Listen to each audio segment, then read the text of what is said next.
Your Excellencies, the African Union peer review mechanism needs to pay greater attention to the issues of human security, peace, and development. To promote this, I wish to propose the development of an African Human Security Index that helps us to measure the progress we are making on these and other critical issues in Africa, as shaped by African countries themselves. What Africa needs more than anything else in this 21st century, therefore, is collective action for positive transformation for the good of the continent. There is no doubt that this is African century. That is why I want to call on other African leaders to join me in seeking new ways to achieve our goals together, new strategies and workable solutions that advance our cause for peace and development.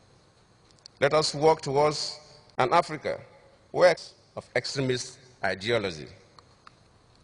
We must work towards an Africa in which human security is a priority for all governments, where genuine and lasting peace makes it possible to achieve, and where economic development works for the benefit of all. It is that Africa of peace, of equity and justice that I crave, and it is that Africa that seeks and secures democracy, the democracy that guarantees human happiness. Your Excellencies, distinguished ladies and gentlemen, the past is behind us and the future beckons on us. As leaders, we must build a future Africa that generations yet unborn will be happy we bequeathed to them. This must be an Africa devoid of wars and conflicts, an Africa where there are no borders, an Africa where there's free movement of people, goods and services, an Africa that is full of boundless opportunities. To this new Africa, we must commit ourselves. Long live Africa. Long live the Federal Republic of Nigeria. I thank you all.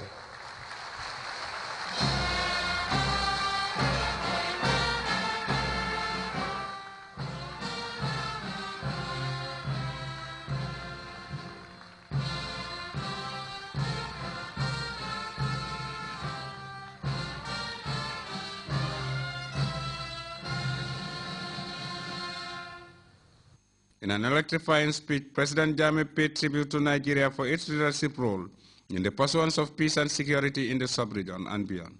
The speech, which was greeted with rapturous applauses and a standing ovation, also touched on a wide range of issues.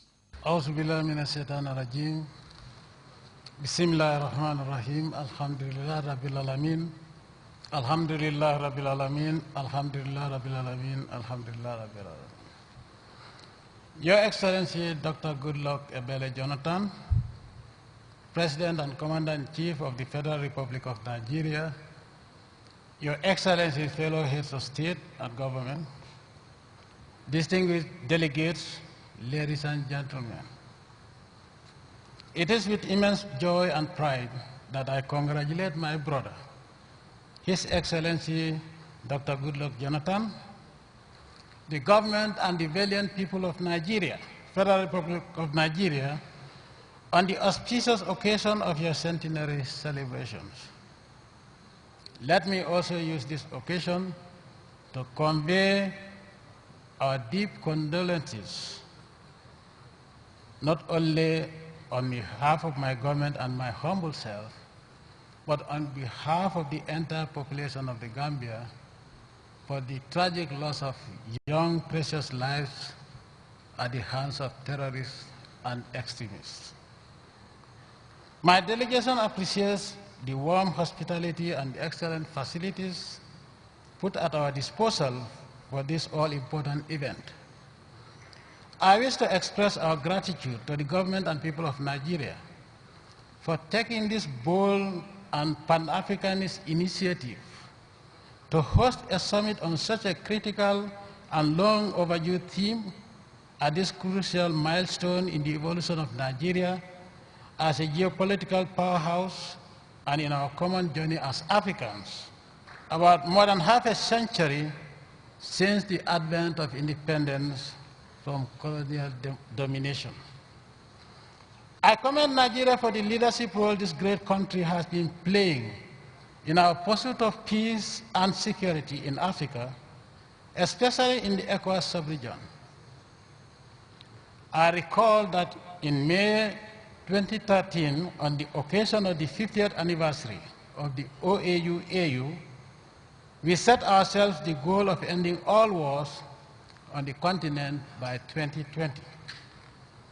It was during these celebrations in Addis Ababa that I proposed a decade of peace and reconciliation in Africa, and my government continues to advocate for this position because there cannot be any lasting peace in Africa if we do not reconcile our differences in a peaceful and harmonious manner. I am happy to note that the authority of heads of state and government of the AU have adopted this proposal for a decade of reconciliation.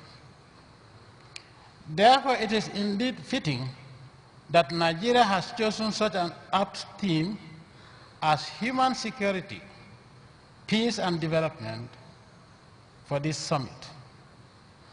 I take particular note of the fact that the sub-theme of security is qualified with the human element, because in a world that seems to be confused in its priorities, with some prioritizing the security and welfare of animals over that of human beings, it is about time that we as Africans set our priorities right.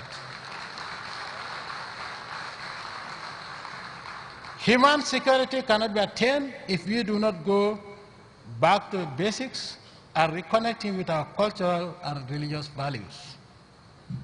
As Africans, we have a golden treasure trove of cultural values that can sustain and enhance our security as a race, existing harmoniously amongst ourselves and also with others.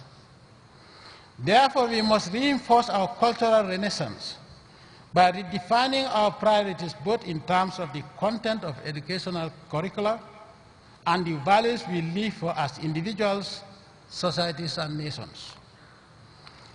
I am glad to note that Nigeria happens to be one such country that is proud of her heritage and serves as an example for the whole world.